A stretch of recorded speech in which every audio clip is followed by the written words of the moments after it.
বুজুর্গকে ডাক দিয়ে কয়, আপনি তো প্রত্যেক বছরই যান, আমারও তো মনটা বড় চায় আমিও হজব্রত পালন করি, কিন্তু আমার টাকা নাই, পয়সা নাই, তাই আমি আপনাকে অনুরোধ করে বলছি, আপনি কি আমাকে আপনার সাথে হজব্রত করার সাথী হিসাবে নেবেন? মুসলমান এইভাবে বারবার যখন বলেছে, এক পর্যায়ে বুজুর্গর মনটা বড় গলে গেছে, বলছে ঠিক আছে চল, এই বছর তোমাকে আমি হজব্রত পালন করার জন্য আমার সাথী হিসাবে তোমাকে নিতে পারি, তবে শর্ত হইল এখান থেকে হজব্রত পালন করা পর্যন্ত, এই জায়গা ফিরে আসতে পর্যন্ত কোনো রকমের কোনো কথা বলা যাবে না, একদম ফুল স্টপ থাকতে হবে, চুপ থাকতে হবে, অতিরিক্ত কোনো কথা বলা যাবে না।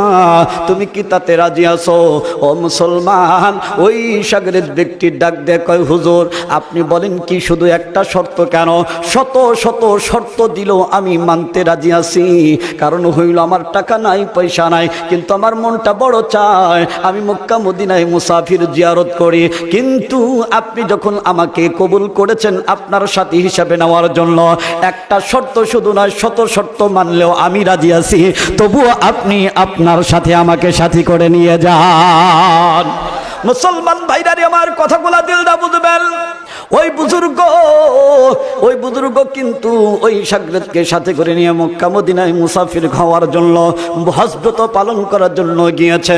হজব্রত পালন করে আহকামগুলো সব পরিপূর্ণভাবে, সুন্দরভাবে, সঠিকভাবে, সহি নিয়মে করে এবার যখন বাড়ির দিকে রওনা হয়, বাড়ির দিকে রওনা হইলে বাড়ির পথে আসার সময় ওই যে একই গায়বী আওয়াজের মাধ্যমে, অদৃশ্যের আওয়াজের মাধ্যমে তাকে শুনিয়ে দেওয়া হয়, হে বুজুর্গ, তুমি যে হজব্রত পালন করার জন্য এসেছিলে, এই বছরের হজটাও কিন্তু আমার আল্লাহর দরবারে কবুল হয় নাই।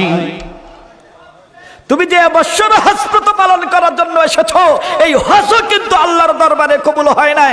এখন বুজুর্গ তো কোনো কথাই বলে না, কারণ বুজুর্গ তো এই শব্দটা আজকে শুনছে, এই বছর শুনছে, এইটা না, এর আগে আরো 39 বছর শুনছে, তারপরেও তার রাগ হয় নাই, গোসা হয় নাই, ধৈর্যচ্যুত হয় নাই, কারণ হইল তার ভিতরে লালন করেছে, কিয়ামত পর্যন্ত যদি আল্লাহ আমাকে হায়াত দেয়, তাহলে আমি কিয়ামত পর্যন্ত হায়াত পেয়ে আল্লাহ এবং রাসূলের মক্কা আর মদিনা জিয়ারত করার জন্য আমি বান্দা রাজি আছি, পিছপা হতে রাজি নাই।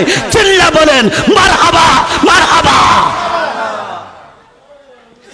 পিছপা হব না, কারণ আল্লাহ পাক আমাকে তৌফিক দিলে আমি কিয়ামত পর্যন্ত আমি মক্কা মদিনায় জিয়ারত করব, আমি পিছপা হব না, রাগও করব না, গোসাও করব না, ধৈর্যচ্যুত হব না, কারণ রাগ আমি কার উপরে করব? আল্লাহর সাথে কি রাগ চলে? গোসা করা কি আল্লাহর সাথে চলবে?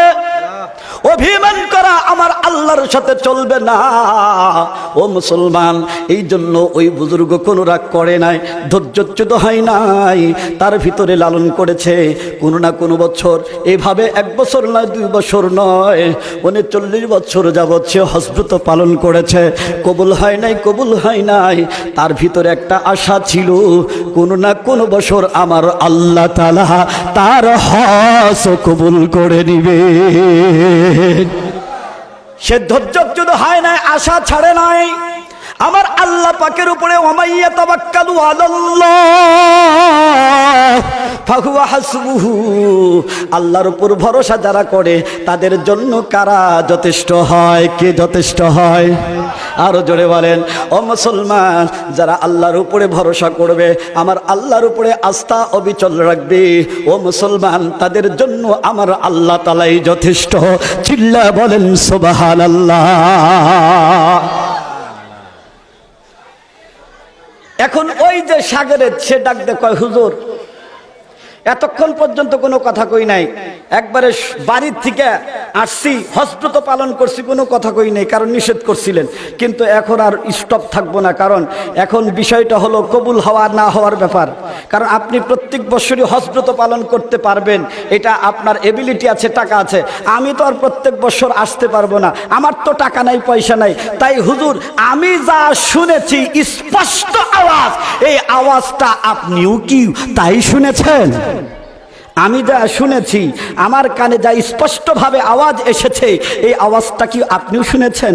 তখন ওই বুজুর্গ ডাক দিয়ে কয় তুমি কি শুনেছো? কয় আমি যে হুজুর স্পষ্টভাবে শুনলাম, আমরা যে হজব্রত পালন করছি, এই হজব্রত নাকি আল্লাহর দরবারে কবুল হয় নাই। কহা আমিও শুনেছি। সুবহানাল্লাহ কন্যা। কয় আপনি শুনেছেন, তারপরও আপনার রাগ হয় নাই? কয় না, গোসা হয় নাই। কয় কেমনে হবে? আল্লাহর উপর তার রাগ গোসা চলে না। কি বলেন, চলে? হজ ব্রত পালন করলেন, এত টাকা পয়সা খরচ করে, টাইম খরচ করে, আপনি এত কষ্ট করে আপনি যে হজব্রত পালন করলেন, এই হজব্রত কবুল না করুক কিন্তু বলে দিল কেন? এই জন্য কি আপনার রাগ হয় নাই, গোসা হয় নাই? কয় না না, আমি কেন রাগ করব? কারণ হইল আমি হইলাম বান্দা, আমি বান্দার হলো কাম প্রত্যেক বৎসরই যদি আমার এবিলিটি ভালো থাকে, টাকা পয়সা থাকে, তাহলে প্রত্যেক বৎসরই হজব্রত পালন করা আর কবুল করা না করা হলো আমার আল্লাহর কাম। গোসা করা চলবে না, রাগ করা চলবে না, ধৈর্যচ্যুত হওয়া চলবে না। এই জন্য আমি রাগ করি নাই, আমি আস্থা রাখি, আমি ভরসা রাখি আমার আল্লাহ কোনো না কোনো সময়, কোনো না কোনো বছর আমার আল্লাহ তাআলা আমার হজটাও কবুল করবেন, এই আশার উপরে আমি আছি। এই জন্য আমি ধৈর্যচ্যুত হই নাই। মুসলমান ভাইরা রে, এই কথাটা আমার আল্লাহর দরবারে এত সুন্দর কবুল হয়েছে, এত সুন্দর আমার আল্লাহ তাআলার কাছে লেগেছে। এই কথাটা আমার আল্লাহ তাআলার হৃদয়, আমার আল্লাহ তাআলা যখন এই এত সুন্দরভাবে আস্থা অবিচল যখন করেছেন, এই জন্য আমার আল্লাহ রাব্বুল আলামিনের রহমতের দরিয়ায় জুস মেরে গেছে। আমার বান্দা রাগ করে নাই, গোসা করে নাই, ধৈর্যচ্যুত হয় নাই, আমি আল্লাহ তাআলার উপরে আস্থা অবিচল রেখেছে। এই জন্য আমার আল্লাহ তাআলার রহমতের দরিয়ায় জুস মেরে গেছে। ফেরেশতাকে ডাক দিয়ে কয় যা যা যা, আমার ওই বুজুর্গ ব্যক্তিকে যায়া তাড়াতাড়ি ঘোষণা দিয়ে দে, আমার বুজুর্গকে বলে দে, আমার বুজুর্গকে বলে দে, যা যা, আমার আল্লাহ তাআলা তুমি যে কথাটা বলেছ, আমার আল্লাহর উপরে যে ভরসাটা তুমি করেছ, আস্থা আর অবিচল যে সুন্দর তুমি পরিচয় দিয়েছ, আমার আল্লাহ তোমার এই বিষয়ের উপরে অত্যন্ত খুশি হয়েছেন, অত্যন্ত খুশি হয়েছেন। শুধু খুশি হইয়াই ক্ষান্ত নয়, আমার আল্লাহ তাআলা আমাকে বলেও দিয়েছেন, তুমি যে 40 নম্বর হজব্রত পালন করার জন্য এসেছিলে, আমার আল্লাহ তাআলা তোমার 40 নম্বর হজব্রতটাও কবুল করে নিয়েছে। মুসলমান ভাইরা আমার কথাগুলা দিলটা বুঝবেন।